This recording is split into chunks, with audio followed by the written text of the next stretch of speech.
안녕하세요. 오늘은 성경 이사야서 65장을 좀 깊이 들여다볼까 합니다. 네. 이 장이 참 뭐랄까, 하나님의 아주 단호한 심판이랑요, 또 완전히 다른 그림이죠. 새하늘과 새 땅에 대한 약속, 이게 한 장에 같이 들어있어요. 네, 맞아요. 아주 그 대비가 선명합니다. 먼저 하나님께서 왜 그렇게까지 진노하셨는지 그 이유하고 결과를 좀 살펴보고 그 다음에 이제 그 절망 속에서도 어떻게 완전한 회복을 약속하시는지 그 흐름을 따라가 보면 좋을 것 같습니다. 네네. 진짜 한 장 안에 다른 세계가 있는 느낌이죠? 좋습니다. 그럼 바로 시작해볼까요?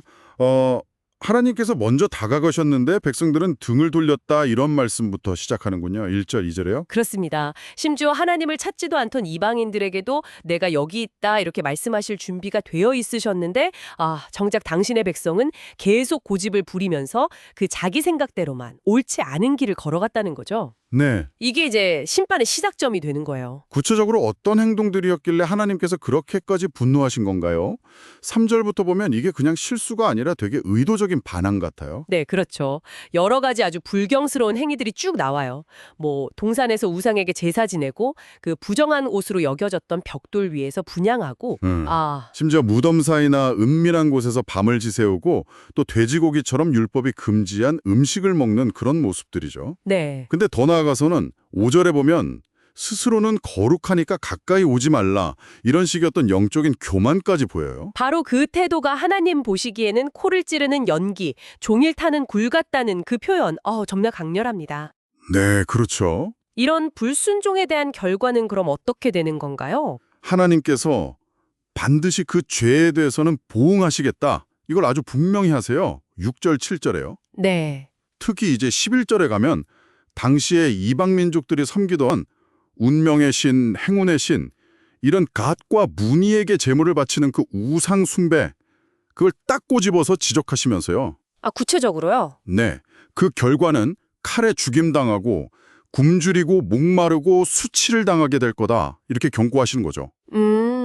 이게 또 신실한 종들이 누릴 기쁨이랑 아주 정반대로 대비가 돼요. 13절, 14절 보면 그게 아주 선명하죠. 그런데요. 이 모든 백성이 다 멸망하는 건 아니라는 점도 중요해 보입니다. 8절에 보면 포도송이에 집이 남아있는 것처럼 뭔가 희망을 남겨두시는 것 같아요. 맞습니다. 아주 중요한 부분이에요. 하나님은 이 심판 중에서도 당신의 신실한 종들, 그러니까 남은 자들을 위한 구원의 계획을 가지고 계신 거예요. 네. 그들에게 다시 약속의 땅을 기업으로 주시고 보호하시겠다, 이렇게 약속하시는 거죠. 9절, 10절에요. 그렇군요. 아무리 절망적인 상황에서도 하나님의 그 궁울하심, 그리고 미래를 향한 약속은 계속되고 있다는 걸 보여주는 거죠. 근데 이게 이야기의 전부는 아니에요. 네. 이 심판의 경고 뒤에 이제 완전히 새로운 차원의 약속이 기다리고 있습니다. 네. 그게 바로 17절부터 시작되는 새하늘과 새 땅 이야기죠.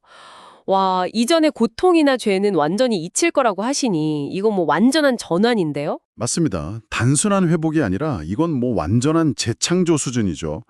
슬픔과 부르짖음의 장소였던 예루살렘이 이제는 기쁨 그 자체가 되고 더 이상 우는 소리, 고통의 소리가 들리지 않을 거다, 이렇게 약속하세요. 이야, 과거와의 완전한 단절, 그리고 새로운 시작을 의미하는 겁니다. 수명에 대한 묘사도 진짜 놀랍습니다.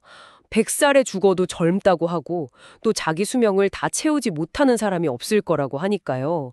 이건 그냥 오래 산다는 것 이상인 것 같아요. 그렇죠. 생명이 아주 충만해지는 것, 그리고 하나님의 완전한 통치 아래에서 누리는 번영, 이걸 상징하는 거죠. 네. 21절부터 23절을 보면 더 이상 수고가 헛되거나 빼앗기지도 않고 각자 자기가 심고 지은 것의 열매를 온전히 누리는 그런 평화와 안정을 약속하시는 거예요. 정말 꿈 같은 모습이네요. 네, 재난도 없고 자손 대대로 하나님의 복을 누리는 삶. 이전 시대의 그 불안하고 고통스러웠던 것과는 완전히 다른 세상이죠. 하나님과의 관계도 완전히 달라지는군요. 우리가 부르기도 전에 응답하시고 말이 채 끝나기도 전에 들어주신다고 하니까요. 얼마나 가까워지는 건가요? 네, 정말 깊고 친밀한 교제가 회복되는 거죠. 그리고 이 모든 회복의 정점은 제 생각에는 창조 세계 자체가 변화하는 데 있는 것 같아요. 25절인데요. 네. 이리와 어린 양이 같이 풀을 뜯고 사자가 소처럼 짚을 먹고 뱀조차도 해를 끼치지 않는 마치 에덴 동산의 평화, 아니 그 이상이죠. 완전한 조화의 상태를 그리고 있어요. 와. 하나님의 거룩한 산, 그러니까 그분의 통치가 임하는 곳에서는 어떤 해도 상함도 없는 완전한 샬롬이 이루어진다. 이런 선언인 겁니다. 오늘 이렇게 이사야 65장을 통해서 하나님의 그 공의로운 심판, 그리고 그 심판을 넘어서는 정말 놀라운 회복의 약속, 이 극명한 대비를 함께 살펴봤습니다.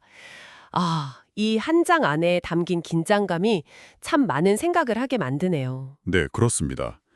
이 장은 우리에게 아무리 절망적인 현실이라도 하나님은 결국 모든 것을 새롭게 하시는 분이라는 것, 그리고 그 완전한 기쁨과 평화가 가득한 새하늘과 새 땅이라는 궁극적인 비전을 가지고 계시다는 걸 아주 강력하게 보여주는 것 같아요. 네. 과거의 모든 아픔, 모든 죄가 완전히 사라진 미래를 향한 약속인 거죠. 그럼 마지막으로 이 내용을 들으신 당신께 질문을 하나 드려보고 싶습니다. 이사야 65장이 그리는 이 새하늘과 새 땅, 그러니까 모든 것이 회복되고 완전한 조화와 평화가 이루어진다는 이 비전이 오늘을 살아가는 당신의 삶과 또 당신의 소망에는 어떤 의미로 다가오시는지 잠시 시간을 내서 깊이 한번 생각해 보시면 좋겠습니다.